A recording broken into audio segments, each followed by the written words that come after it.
My name is Hanasio, and I still don't understand how one walk through Guanjin Alley changed my entire life. It was raining that night. The kind of cold soul raw in that makes the streets shine like black glass. I was tired, frustrated, and just wanted to get home. The bus dropped me far from my apartment, and the only shortcut was the alley everyone avoided after dark. Halfway through, I heard it. Someone whispered my name. Hannah. I froze. My heart hammered so loudly I could hear it echo inside my ears. When I turned around, there was nothing behind me, just darkness, rain, and the flickering streetlight. Then a tall figure stepped out of the shadows. Long wet hair fell over sharp eyes. A black coat clung to his frame. He looked like someone carved out of the night itself. Kang Ji-woon. He looked at me as if he already knew me. You shouldn't walk here alone, he said, his voice deep, careful, almost protective. I should have walked away, but something about him pulled me closer to danger instead of away from it. I learned soon that he lived in that old Hanok house at the end of the alley, the one people whispered about, the one no one ever entered. Every night after that, whenever I passed, I felt eyes following my steps. Not cruel, not kind, just watching. One night, the entire neighborhood went dark, every light, every sign, every window. I heard footsteps behind me. Fast and close. I turned to run, but someone grabbed me and I crashed against a warm chest. It was Ji-woon. Don't scream, he whispered. It's here tonight. I could feel his heartbeat. Strong, fast. I don't know why, but instead of pushing him away, I stayed there, breathing his breath, feeling strangely safe in a place that was anything but safe. He took me inside his old house. Candlelight flickered across his face as he told me the truth. The alley was haunted by a bride who died on her wedding night. A restless spirit searching for someone who looked like me. And when he said that, he stared at me longer than necessary, like he saw someone else behind my eyes. I tried to be brave. I failed. My hands shook. He reached out, touched my cheek softly, and said he would protect me. I didn't know him, yet my heart reacted like it had known him for years. The ghost started tormenting me. I saw her in mirrors. Heard her footsteps behind me. Woke up with bruises on my skin. Sometimes at night, I felt her cold fingers at the edge of my bed. Always whispering, "Give him back." Ji-woon stayed by my door every night. Sometimes we talked until dawn. Sometimes W.E. said nothing at all but somehow understood everything. One stormy night, I asked him the question burning inside me. Why is she after me? His eyes filled with something like guilt. You look like her, he said softly. Yuri, my fiancé. Quote. My stomach twisted painfully. His fiancé, the ghost bride, the woman who thought I stole her place. I whispered, do you still love her? He couldn't speak for a moment. Then he looked right into my eyes. I don't know, but when I saw you, something inside me woke up. I didn't breathe for a few seconds after that. Everything exploded on the final night. The ghost attacked with all her fury. The walls shook. Windows cracked. Candles died. She grabbed me by the throat and whispered in my ear, her voice a blade of ice. You will take my place. I choked. I was losing consciousness when Ji-woon pulled at her, shouting, begging her to take him instead. I don't know what came over me. Fear, courage, or the love I didn't want to admit yet. I reached for him, pulled him towards me, and kissed him. A desperate, shaking, terrified kiss. Light burst around us. The ghost screamed as if her soul was tearing apart. And then, nothing. Silence. When I opened my eyes, I was in Ji-woon's arms. His hands trembled around me. His face was buried in my hair, breathing hard, like he had almost lost everything.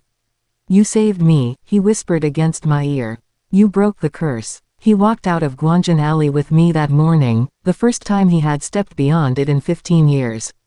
Sunrise brushed his face with soft gold. His fingers stayed locked with mine. And he said something I will never forget. You didn't just free me, you brought me back to life. I don't know where my path leads now. I only know that the alley doesn't scare me anymore. Not when Ji-woon walks beside me. Even after the curse broke, I could feel the ghost's presence in the corners of my mind, like a cold fingerprint on my skin. People said the alley was safe now, but I knew better. Darkness doesn't disappear. It hides, waiting for a moment of weakness. Ji-woon stayed with me almost every night. He said it was to keep me safe, but I could feel there was more to it, something heavier. Something he wasn't telling me. Something about the freedom he had suddenly gained. The first week after everything happened, he moved into my apartment. I didn't invite him. He just started staying and never left. And I didn't have the heart, or desire, to ask him to go. Maybe it was the fear. Maybe it was the loneliness we both carried. Or maybe it was something deeper I didn't want to name yet. Every night, when he slept beside me, I felt like the world was quiet again. His breathing, his warmth, the way his arm wrapped around my waist like he was afraid I'd vanish. But the quiet didn't last. It started with the smell. A faint scent of burned flowers. Not perfume, something older, something from a forgotten burial. I'd wake up at 3 a.m., gasping, a cold breeze brushing the back of my neck. The windows would be shut. The door locked. The lights off. And Ji-woon would be awake beside me, staring at the ceiling with eyes that looked haunted. I tried to pretend everything was normal. Until the night the shadows moved. I came home late from work. He wasn't in the living room. I thought he was sleeping. I turned on the hallway light, and froze. There was a figure behind the frosted bathroom door. Not moving. Just standing there. My throat tightened. Ji-woon. I whispered. No answer. The shadow shifted, slowly tilting its head at an unnatural angle. The hair in the silhouette looked too long to be his. My chest tightened as fear slowly crawled up my spine. Before I could move, the light flickered and the bathroom door opened on its own. Empty. I nearly collapsed. When I turned, Ji-woon was suddenly behind me. His hand catching me before I fell. His arm slid around my waist with an urgency that felt almost hungry. You're shaking, he whispered, his breath warm against the side of my neck. I saw something. I know, he murmured, pulling me closer, his fingers pressing into my back like he needed to feel I was real. She isn't gone. My breath hitched. The ghost. He shook his head slowly. His lips brushing my ear in a way that made my knees weak. It's not Yuri. For a moment, everything inside me froze. Then who? I whispered. His voice lowered, almost regretful. The ghost was never the real curse. She was only trapped, like me. His hand traced my jaw, gentle, intimate, almost worshipful. I wasn't bound by Yuri's death, Hannah. I was bound by something older. Something that awakened when you came into my life.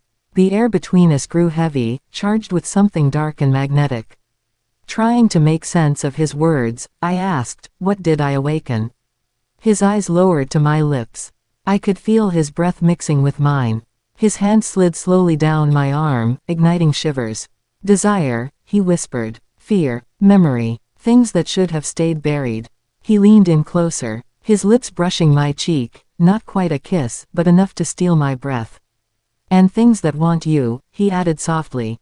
Things that don't want me to have you. Before I could speak, a loud crash came from the living room. Ji-woon spun around instantly, pulling me behind him. The temperature dropped so fast that my breath came out in white clouds. The lights flickered violently, humming like they were straining against something unseen. From the dark corner of the living room, a whisper crawled through the air. Hannah. Not Yuri's voice. This one was deeper, older, hungrier. Ji-woon grabbed my hand tightly and pulled me into his chest. His heartbeat was wild, frantic, like he was fighting something inside himself as well as outside. Close your eyes, he whispered sharply. I'm scared, I breathed. I know. Stay with me. Stay only with me. His hands cupped my face, forcing my attention on him. His lips brushed mine, soft, warm, grounding me in the chaos. A shadow moved. A shape formed. A cold hand touched my shoulder. And Ji-woon slammed his body against mine, trapping me between him and the wall, shielding me completely. The lights exploded. Darkness swallowed us whole. In the pitch black, I felt his hands slide up my arms, his forehead resting against mine. His voice trembled, half anger, half desire. They want you because you broke the curse. But I won't let anything take you. Not even the darkness I once belonged to. His fingers threaded into my hair. His lips hovered over mine, desperate, scared, hungry. Hannah, you make me human. And because of that, His breath shivered. Something ancient now wants to ruin us both. The whisper returned, closer this time. Almost touching my ear. She is ours. Ji-woon pulled me into a kiss, deep, fierce, protective. A kiss meant to claim me, anchor me, save me. And when our lips met, the shadows screamed. The room lit up for a single second. And I saw it clearly. Not Yuri, not human. Something tall, hollow-eyed. Mouth torn open like a wound.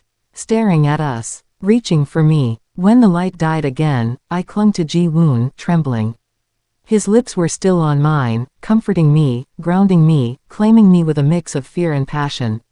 "We're not done fighting," he whispered against my mouth. "And this time, the darkness wants you more than it ever wanted me." And I knew then. This nightmare wasn't over. It was only beginning.